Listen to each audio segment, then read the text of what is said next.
Good morning, friends. It's indeed a privilege to be able to moderate a session and introduce India's most popular author. Most popular author not only for children's books, but Sudha writes extensively in terms of travelogues and memoirs. She has, as she just told me, 42 titles, 42 publications and 275 titles to her credit, which have been translated in several languages as well. Sudha, I've known you over years as a philanthropist, worked through in the early 2000s with you as a philanthropist, have seen you, inspire people as you enter Bangalore airport or various airports. We've seen you at work here over the last 2 days at the session, at the inaugural of the exhibition, where your curiosity to every little detail is indeed inspiring. Your session yesterday for the children at the courtyard was throngingly packed, was absolutely full. They couldn't have enough of you and enough of your stories.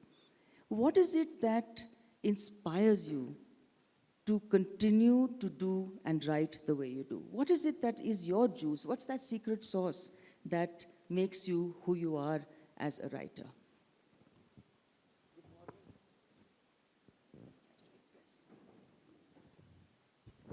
Good morning to everyone. It's nice of you that you have called me early morning and a session with Kalpana. Why do I write? Actually, writing is my expression of my emotion. Suppose I'm happy, I want to write those ideas. I'm sad, I'm anxious. Every emotion of mine, instead of telling others, I prefer to talk to the paper and pen, I think. So for me, writing is expression of my emotion. And it's also, I feel, I enjoy it. I enjoy than anything else. That makes me to write. This is one portion. But when I write for children, I have some other idea. Gone were the days where children used to stay with grandparents, and grandparents used to teach children good values of life through stories. Today's scenario has changed. There are nuclear families, and grandmothers also do not know many stories. And even though they know, there are a lot more entertaining channels on TV which makes 7 to 9 is gluing to the TV than sitting with the grandchildren and telling, because I have a friend, I went to her house. I said, I want to talk to you. She said, between 7 and 9, don't come. Good friend of mine. I said, why? That some Tulsi or someone's name, I don't know. She's getting married, and I'm really tense whether she gets married or not. I said, is she your daughter? She said, no, that's a heroine in the serial. I said, that is directors and the writer's choice, not your choice. She said, no, I'm really tense. Mother-in-law is not good and all. So they think that's a real life and get into that, and they forget that all grandmothers, including me, we are the carriers of the culture. Whatever the culture we have in the family, in the state, in the language, or in the nation, we have many types of cultures we have. Like Karnataka, we have some cultures. As an Indian, I have some other culture. So all these cultures, we have to pass it on to the next generation, which is our duty. And this duty is diluting. And the one way is, I thought, I will tell children that the good value system through stories. I had the privilege of having both grandmothers and telling different stories, not only stories, their own experience. Like my other grandmother was widowed, and in an olden days, they used to remove the hair, that kind of a widow she was. But her hobby was, she was a midwife as a hobby. Okay. She used to go and deliver in villages, and she will tell her experiences.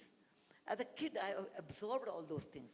So I thought maybe I should give that to other kids also, the different varieties of stories through which I can give a good value system that makes me to write for children. Thank you. So did you, while your career was the first engineer at Tata Motors, etc., when did that journey transform itself into one of a writer? Well, I used to write, as a kid I used to write. I have told this several times. My writing started first with as a punishment because my mother was a school teacher, and yesterday also I repeated the same thing, and my mother was very keen.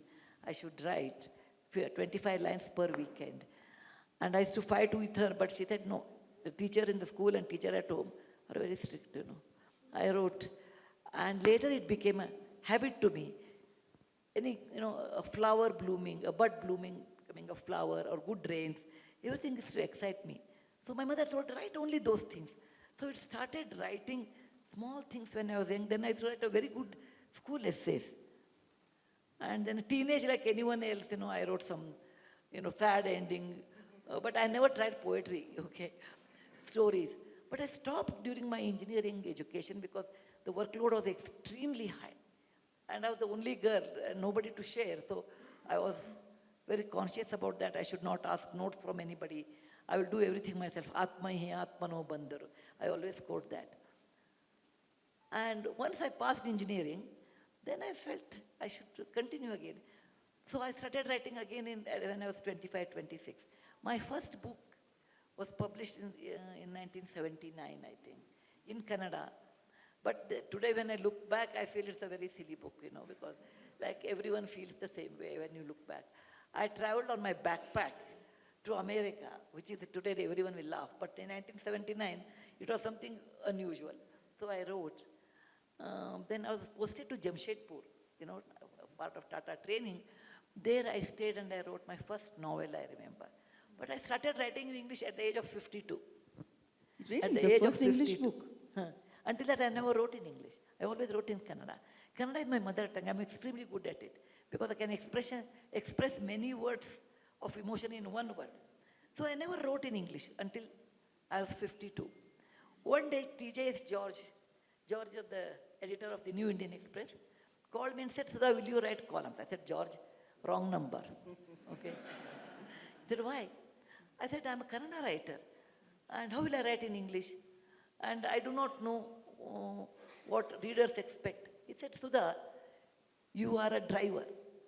You can have a two-wheeler, you can have a four-wheeler, you can have a truck, which I have driven in telco with a truck and all. He said, you are a driver. Vehicle doesn't matter as long as you know the art of driving. So, but I never tried to fly, okay? Like pilot, I never tried to. So he said, language is no barrier, you can write. I was very hesitant. Then I wrote my first episode, I call it episode, and sent it to George. I said, you try, in case you are happy or you want any correction, please let me know. He published it. It was on November 12th, 2001. My book came out 2002. I was 52. So the credit goes to George, TJS George, wherever he is. He's in Bangalore now. Whatever I'm an author today in English, it's because of George. Wonderful. So many more of us can read and be, part of those stories that you tell through English now. George also told me, if you write in English, your readership will be very large and your book can be translated. I never believed him. I said, who will read mine? My first thing was that, who will read? There are many people who write better than me, so who will read mine? He said, you have a different kind of experience, so you should write. Yeah. So in this, which of the languages are are your books most translated in? If you take 100 rupees note and just look at the different languages on the 100 rupees note, you have languages, no? Hindi, Kannada.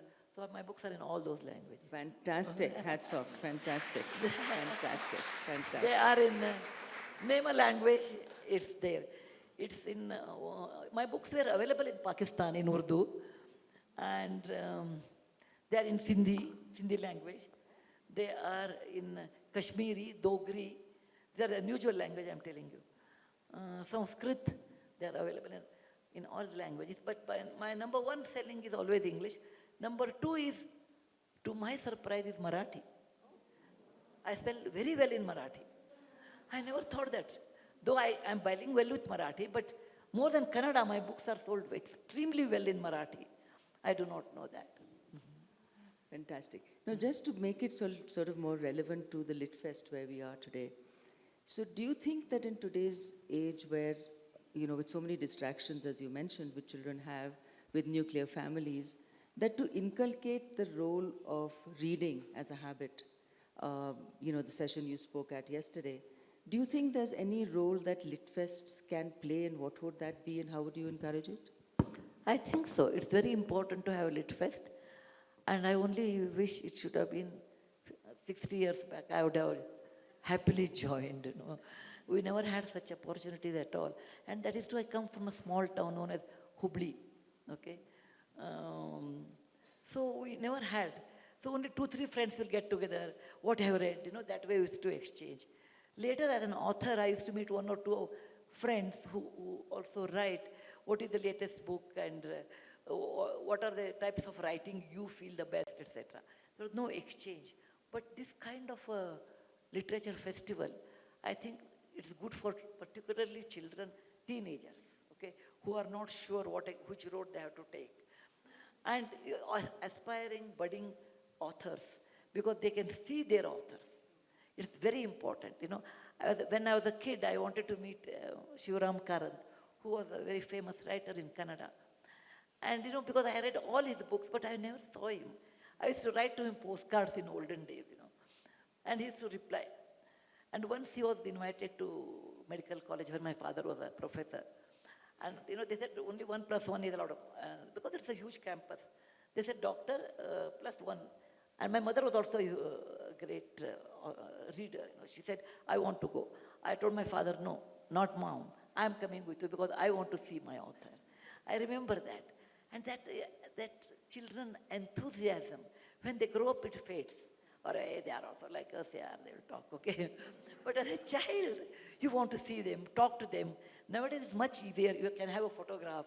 We never had all those things. Otherwise, I would have had my photograph with many people in those days. So, that is for children, it's a new discovering path. For other authors, you can meet, different people and you can exchange. For example, I met Arvind Kani Shetty, whom I'm not able to meet today, okay, because his session is later. William and Manu Pillai, then one more person in Bengali person in Delhi. Anyway, Vikram Sampath, of course, our own child. All these people, I wanted to meet them and discuss some of the writing processes, etc. I could meet them in Kozhikode. I met some of them. I met in Pune Literature Festival. Some of them I met in Kolkata Literature Festival. So all this literature festival is a great meet for the authors, new authors, budding authors, experienced authors, and that I feel is a must. And you have a great place like Ooty, and this is my small suggestion.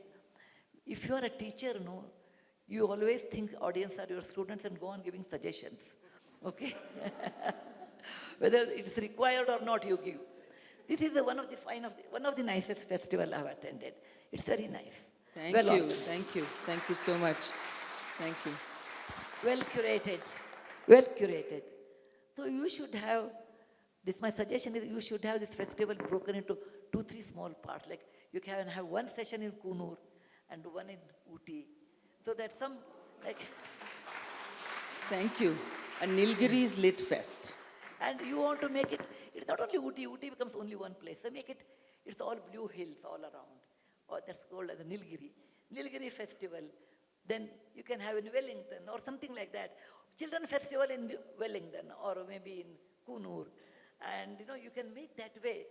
Authors can see. Otherwise, today I was not able to see Kunur at all. Came to Ooty and went back.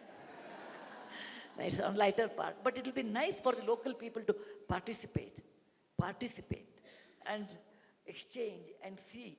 So this is my suggestion. However, it is left to your department or your trust and your festival people. It is good to have festivals. It is good to exchange ideas. When your mind is open, and you are ready to absorb new ideas, then you are young. Not because you have a gray hair, not because there are wrinkles on your hand, not because the number is 70, 80, 90. The day you stop accepting new ideas, the day you don't appreciate the real truth, okay, this is the truth, I should accept it. The day you stop learning, you become old. That's true. Thank you. Thank you. Just to justify I am young. Absolutely. So taking, the richness of your experience, there's many hats that you don, Sudha, right? Writer being a dominant one in your eyes. But you're also, the first lady of Infosys. You've been a huge philanthropist in your own right. You are now also the British Prime Minister's mother-in-law, right? So you've got That many. has nothing to do. He has become Prime Minister, why I should get a hat? You should get that. But these experiences also, enrich your writing, enrich your life's, lived experience. So out of all these different hats, which one do you identify with most? And which of those do you think actually seeps into the impact that you have with what you write? Definitely, if I have to talk in terms of impact, writing has made a lot of impact. But what of course, every hat I have enjoyed. Wearing every hat. Hats were given to me, I suppose. Okay, more than I chose, I were given to me. Like writing is in my DNA, so that's what I enjoyed, and it reached many people. But real joy, it's very hard to say, but still I say, is as a teacher. I always enjoyed to be a teacher. Fantastic. Okay, there is a reason for that. I come from a teaching family. Okay, I don't come from a rich family. I come from a teaching family. My grandfather was a high school teacher. My mother was a school teacher. My father was a professor and a doctor in a medical college. And my sister, Vidyamani knows, Dr. Vidyamani knows, it's her colleague. My sister, Dr. Sunanda Kulkarni, is a gynecologist, and she's a professor was in Bangalore Medical College. My brother is a professor at Caltech, USA. And I was married into a teacher's family. My father-in-law was a high school teacher. My brother-in-law is a professor. In the whole teaching family, the odd man out was Narayan Murty, who went to business. So teaching is probably, I grew up with teaching, talking to students, correcting them, enjoying the relationship, and feeling proud when our students do very well. When students do very well, I feel very happy. Then I have done well or not, I don't know. But they have done well. This joy of teaching. Teaching is nothing but another type of philanthropy, I feel. Sharing your experiences, your knowledge with others. Many times I tell that one. Acharya Drona was asked, what is your greatest achievement in life? He said, I produced a student like Arjuna. The teacher feels very proud when their students do well. And students' mind is comparatively, it is clean. Where I used to teach post-graduation level, by that time they were quite, knew what is what. But still, it's a nice relationship between a teacher and a student, like mother and a child. And I have always enjoyed that. So teaching is, as far as I'm concerned, given a chance, I like to teach. But impact is more with my writing. Philanthropy is the one which has given me tremendous satisfaction in my life, because I used to always question. I come from a family where books were more important than money. And I landed up with good money. I never thought about it. It's like a jackpot. I said, why I got the jackpot? I never even went to the race. And I realized the meaning of a jackpot, getting this money, is to help others. As well. I mean, libraries have meant so much to you. I think who have attended my session yesterday, many people have attended. I suppose you will get bored if I repeat. Library is the one thing which always attracted me a lot in my childhood, because in a small village, there is a house and there is a library. And there's a panchayat, okay, in olden days. I'm talking in 1960s. So we had one small library and we used to read we used to go there every day. And in a village library, how many books we will have? We'll read and come back, read paper top to bottom, all those things. Then my grandfather used to, was a teacher, so we had a library at home. We had a library at home. And every birthday, there is no new dress, there's nothing new for us, but you have to buy a new book, was compulsory. And we made our own library in our house. Never lent to anybody, okay? Only because if I lent to my brother, then he has to give me one more book. All we had many rules, And I have fascination for books. I grew up like that. And when I and Murty were in Bombay, Murty was a software engineer. He also loves books. So we decided that every month we should buy books worth of 300 rupees. And I said, fine, we will do.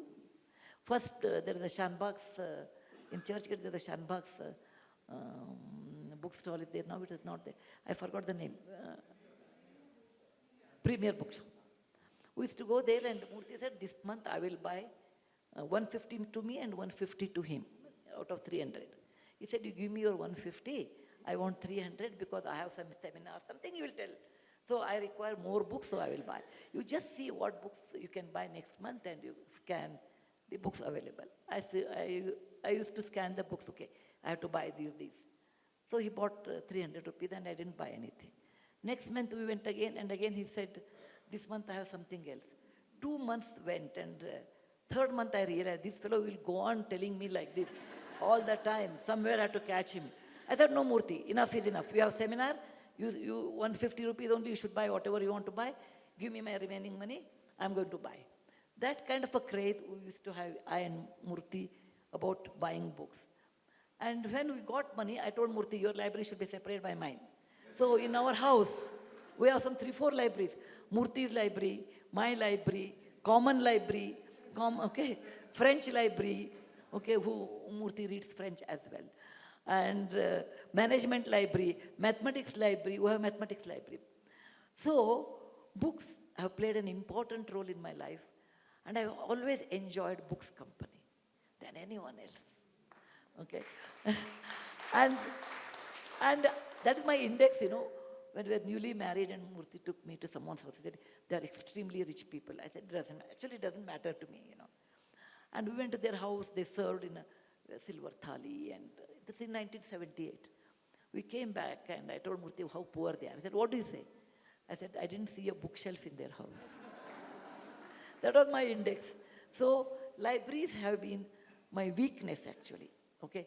You allow me my lunch and my breakfast to carry and leave me in a library, I will come in the evening. If there's a good restroom also along with that nowadays.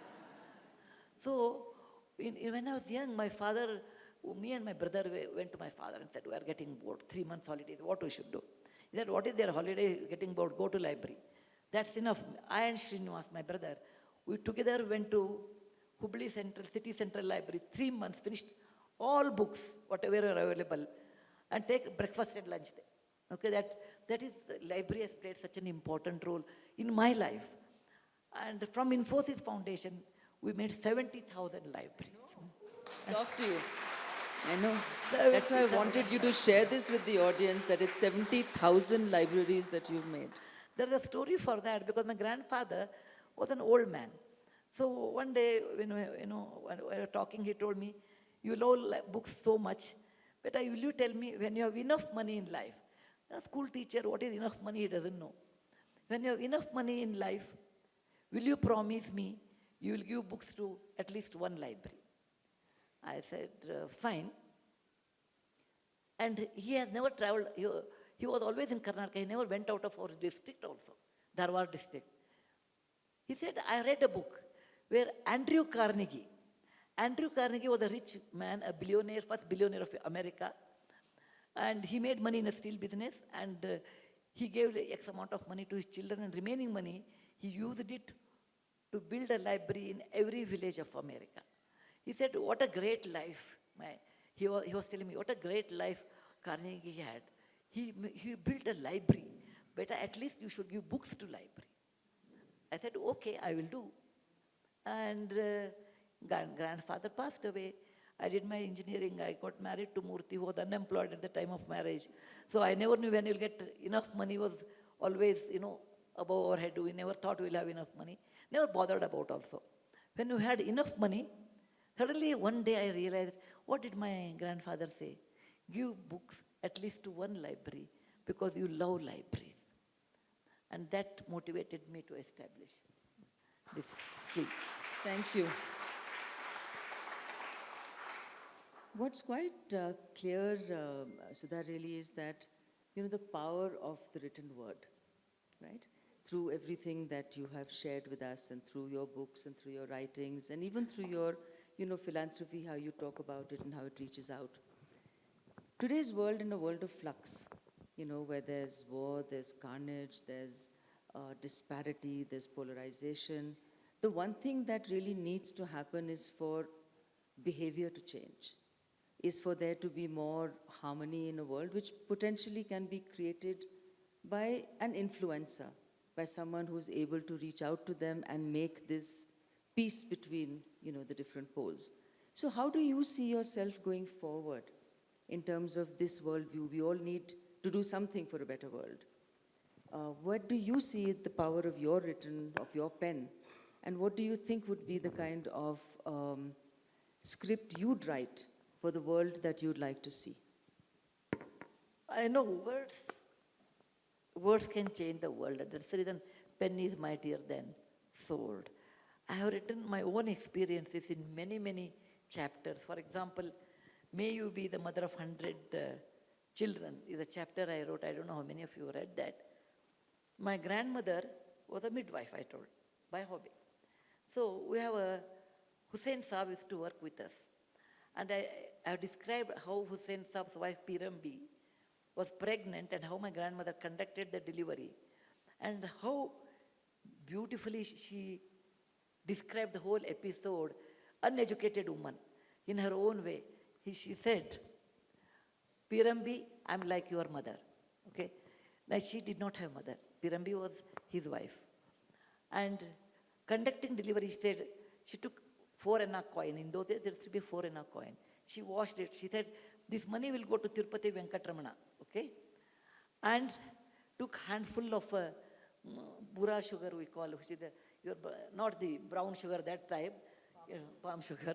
She said, this has to go to, we have in Hubli, we have a dargah, a famous dargah. This has to go to dargah. This has to go to Venkatramana of Tirupati. And may you have a normal delivery or something. She used to conduct delivery without even knowledge. I mean, cesarean, etc. Vidyamani, this is for your reference. And 100 children she delivered.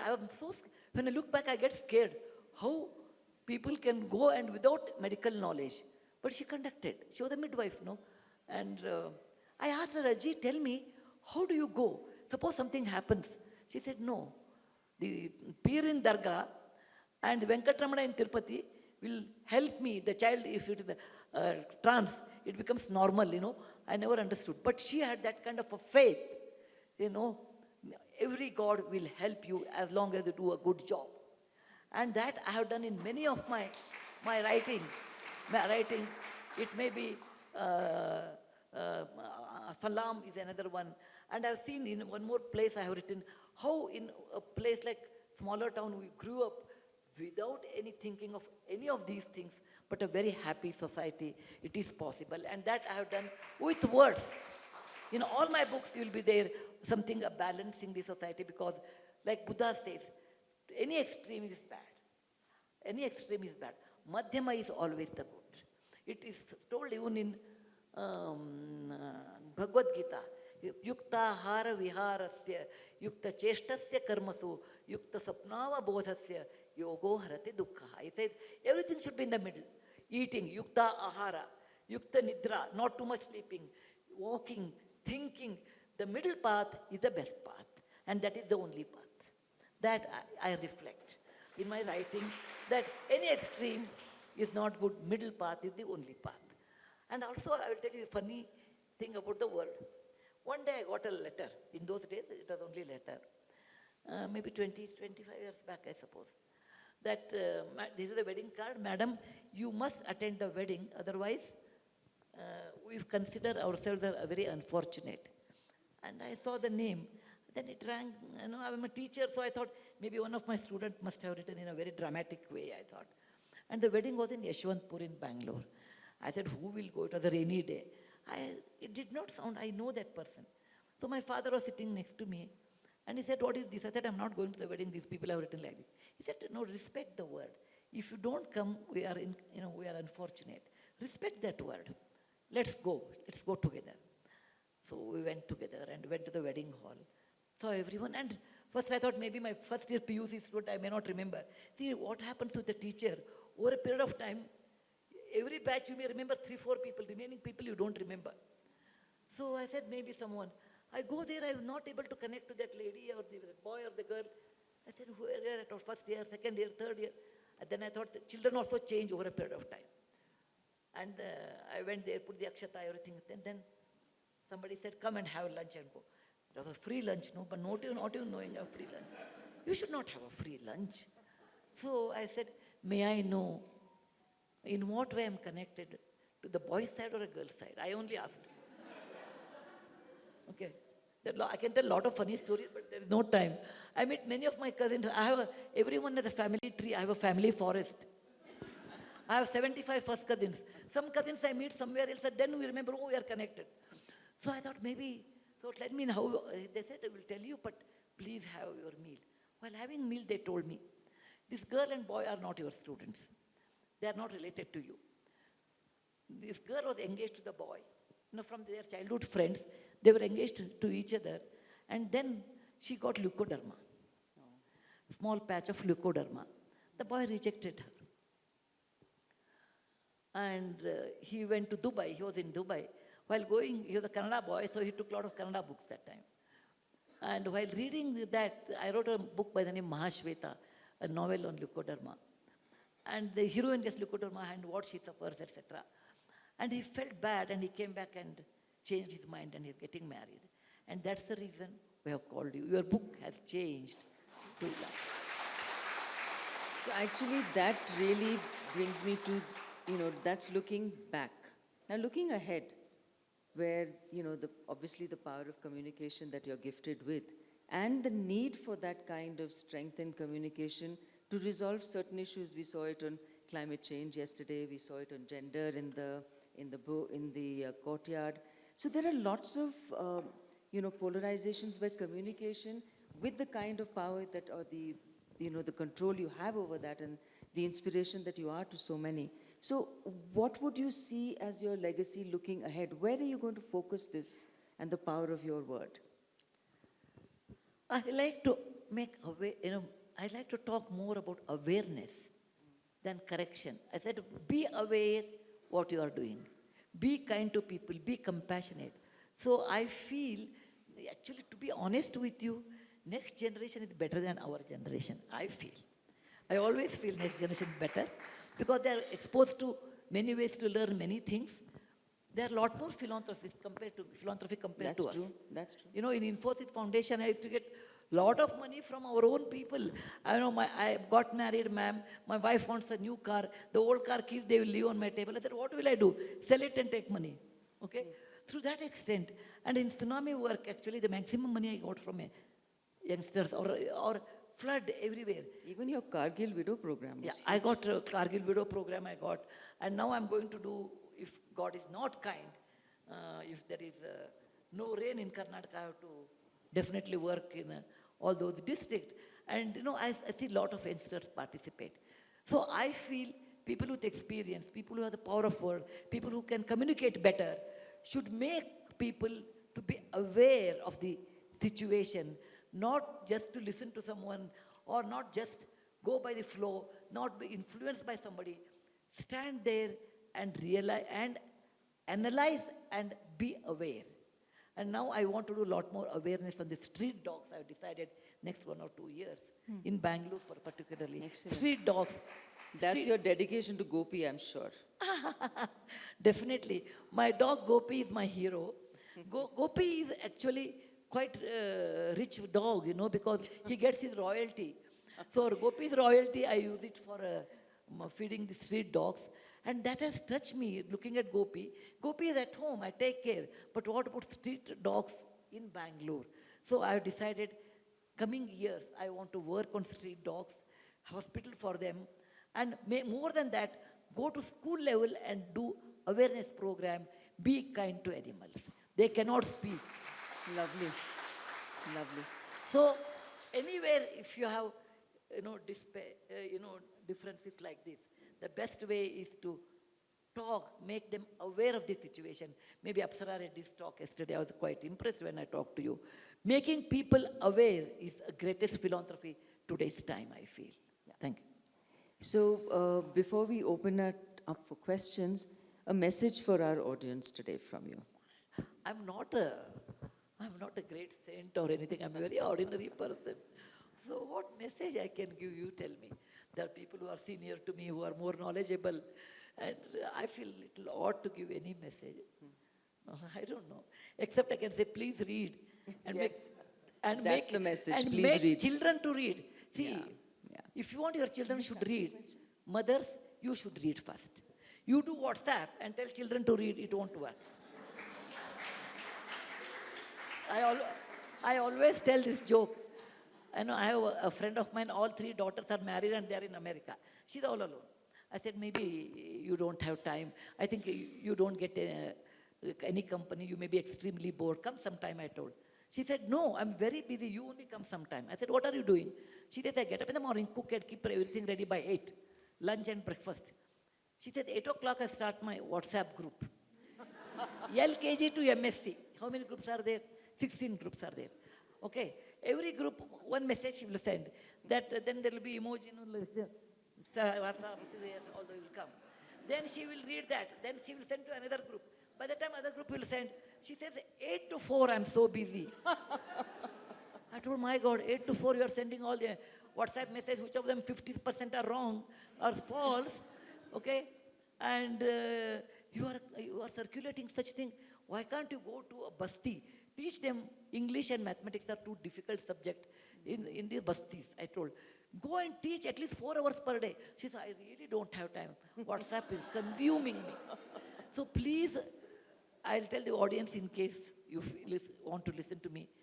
You read so that your children will read. If your children will read, then your grandchildren will read. So in the instant gratification era now, press a button, dabao, you can see everything. Flip a page and learn something. That's what I want to tell. Thank you. Thank you. Thank you so much, Sudha, for your words.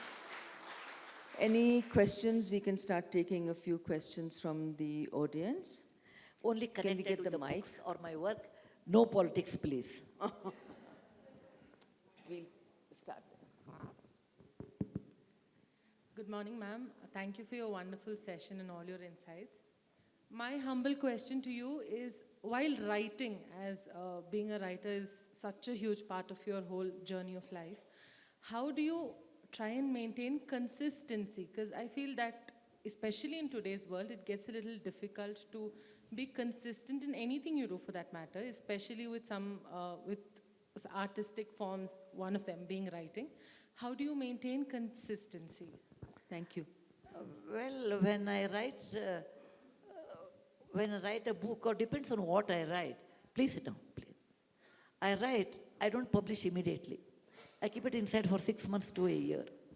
And then reread it again. And by the time, if my ideas are the same, if the main characters are are not what I imagine or not that, or any changes are required, I make. But in my such a long career of writing, I have never changed except a few paragraphs, making quotes, etc.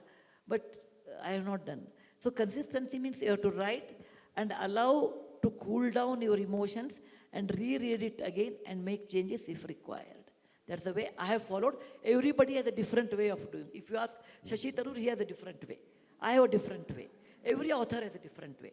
And every author's way is only for that author. This is my lane only I can show you, not someone's. Thanks, Sudha. Next question? Yeah. You're audible, sir. You don't worry, I'm a teacher. So wherever you talk, I can hear. You So, two of my students, you can gossip there, I I'm go a to here. member of the Nilgiri book club, sorry. And I think last month we had a discussion of your book, Which book? Mahashweta. Oh, that I wrote 40 years back.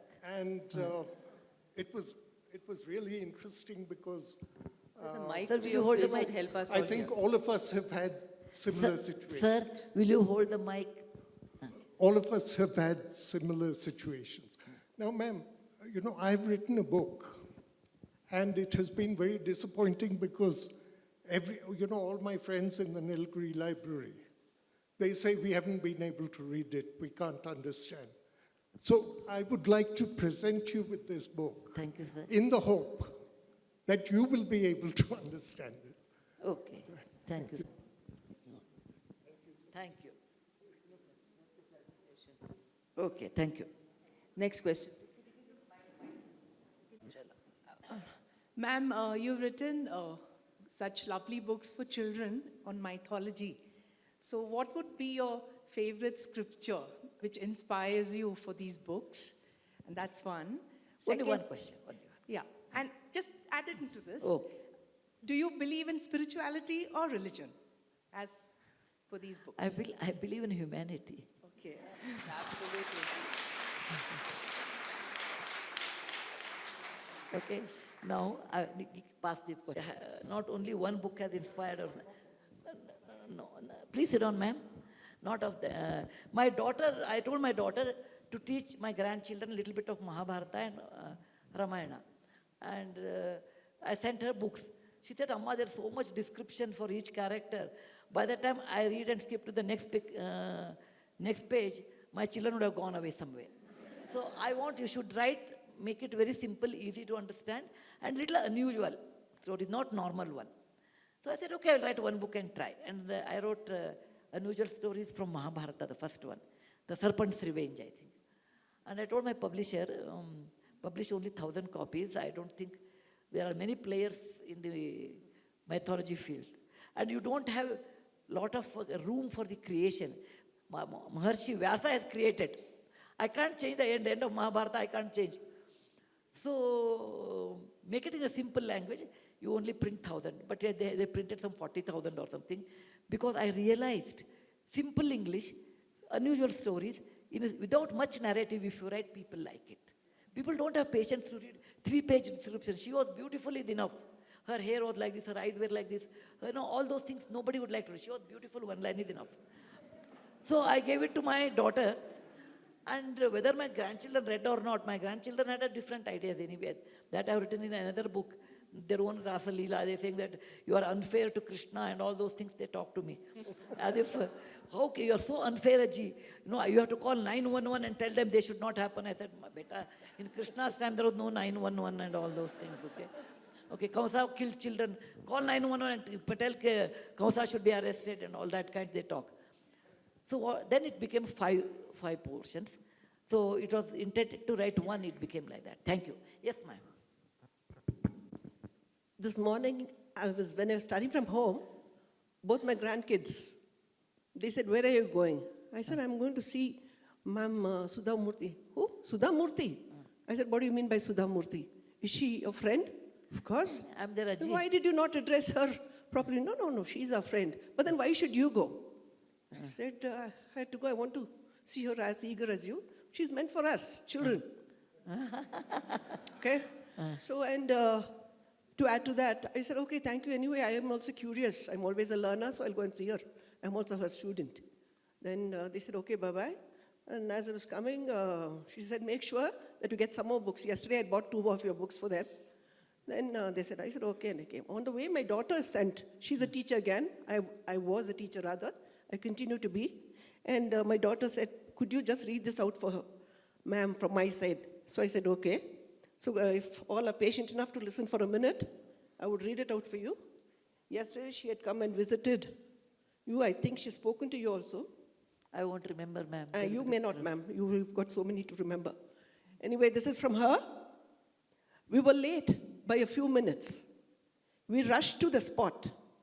Luckily, we got to sit close to the stage where visibility was more. Right when I was about to sit, I spotted one of our local friends, an old English lady, who was just out of the supermarket. I went to say a quick hello to her and said, "I've come for Sudha Murty's session." She lifted her brows, turned her to her companion and said, "That is our Prime Minister's mother-in-law."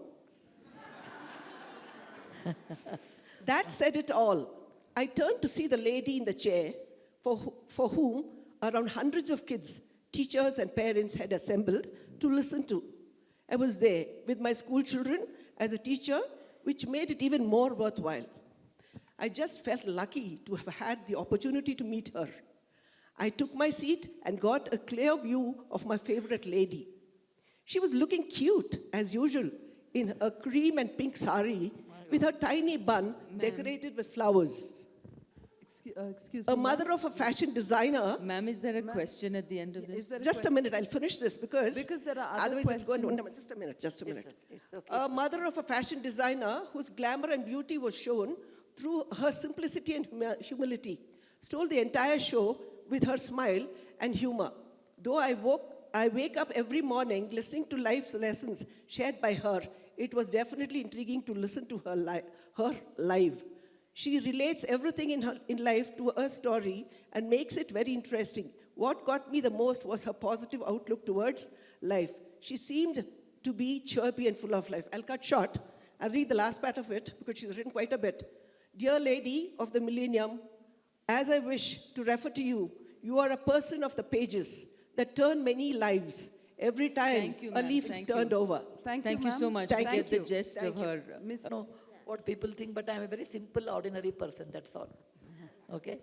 And tell your grandchildren, because they buy my books, they make me rich and famous. Thank you. Okay, next question. Sudha Yes, ji, ma'am. as all creative writers will agree, the first flow of creative writing, that is the most enjoyable. Subsequently, it has to go to the process of putting it through the computer and then correcting several drafts and getting it published.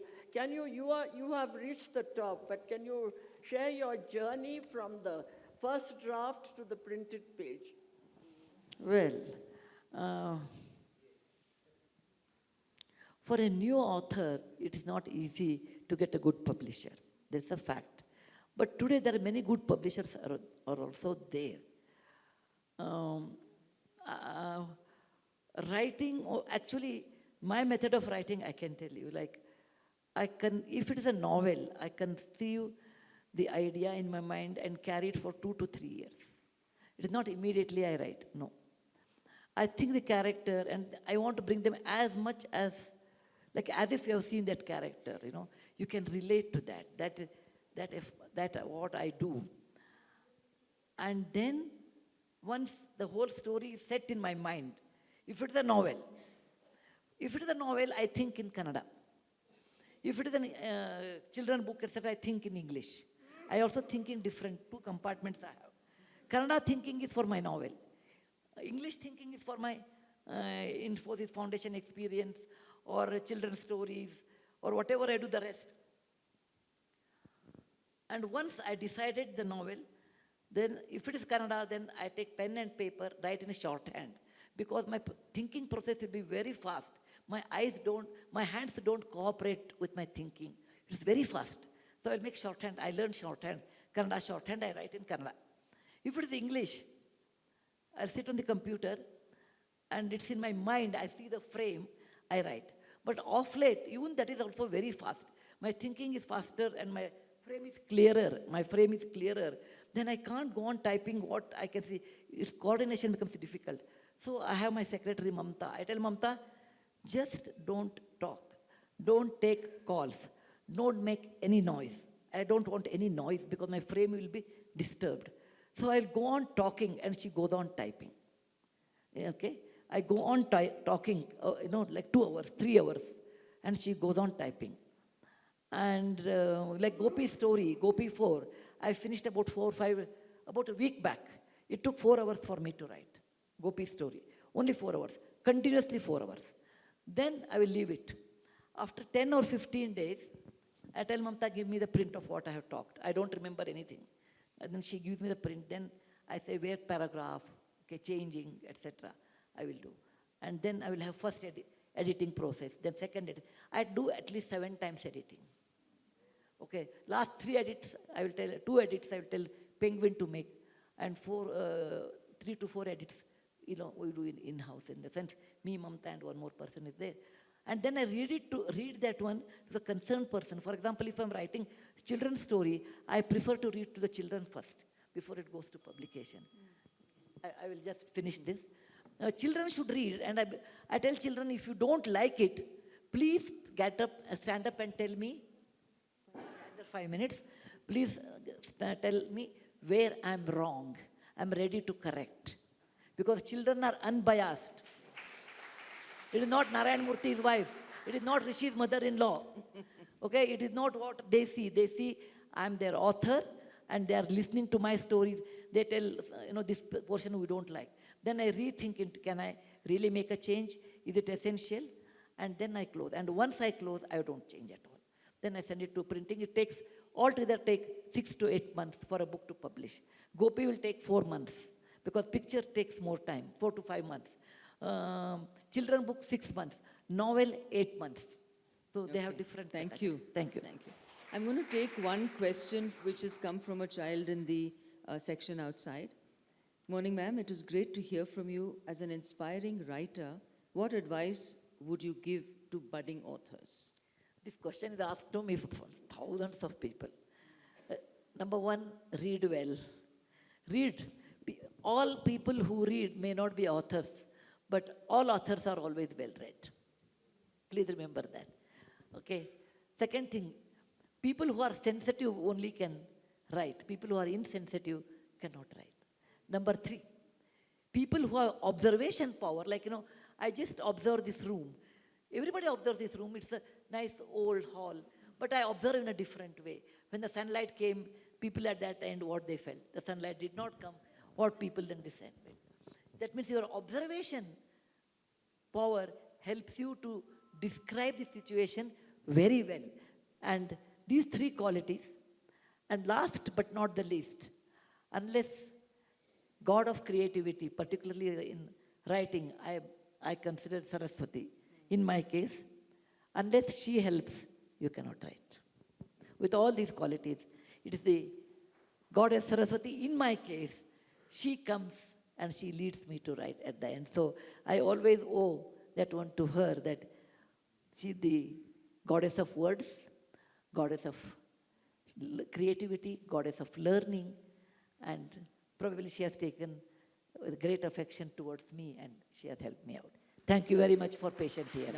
One last question from a child in the 5th standard at Lawrence School outside says, if your daughter had not opened your eyes, ma'am, that day, how do you think your life would have been? When? I think the day when Akshata must have asked you to change that story. Yeah, Akshata woke me up, I told. Yeah, Akshata woke me up. I don't know if I would not have woken up, what I would have done. I would have gone to do a PhD in archaeology, I suppose. I would have persuaded archaeology, social science, or history. My grandfather, history teacher, he baptized me at the age of 14, history of Karnataka, age of 18, history of India, at the age of 21, history of the world. So I would have followed my passion for archaeology. If I would not have done, I would have gone one of those Dholavira sites, I suppose. Thank you. Thank you for patient hearing. Just one last question from Saz. One last. Yeah. No, you can talk. I can hear. So how do you encourage your grandchildren to speak and read Kannada? This is the $1 billion question, not even million. Okay. Kannada is my mother tongue. And I'm very fond of Kannada, not only just my mother tongue. My grandchildren are in London. Their father is a British man. He may have he's a British man. And he himself does not know Kannada. My daughter knows Kannada, but she is a British. So what is good for their family, they decide that one. However, We should not interfere in grandchildren, in the sense, when they are living abroad. If they were in India, I would have brought them 3 months, sit there, learn Kannada. With all those things, they can run away. That is a different story. When the current and the scenario of that area is so much of that British, it's hard for me to tell them, you should come and learn Kannada. But I do tell history of Karnataka to them. I tell, beta, when you grow up, sometime you should learn about these things. The history of Karnataka, the history of India, I always teach them, particularly Karnataka, I have taught them a lot more about the Lakkundi, about the Gomteshwara, of the Hoysala dynasty. I do. But more than that, I can't do. I'm aware I'm swimming against the current. And they are British girls. So as much as any British girl would love to learn Kannada, they have a little more fascination than, because the mother is from India. More than that, I don't do. And I don't have capacity also. Thank you. Okay, Thank you very much. We can carry on asking Sudha questions, but thank you very, very much, Sudha, for your time and for inspiring the audience. Thank you all. Thank you for being a wonderful audience.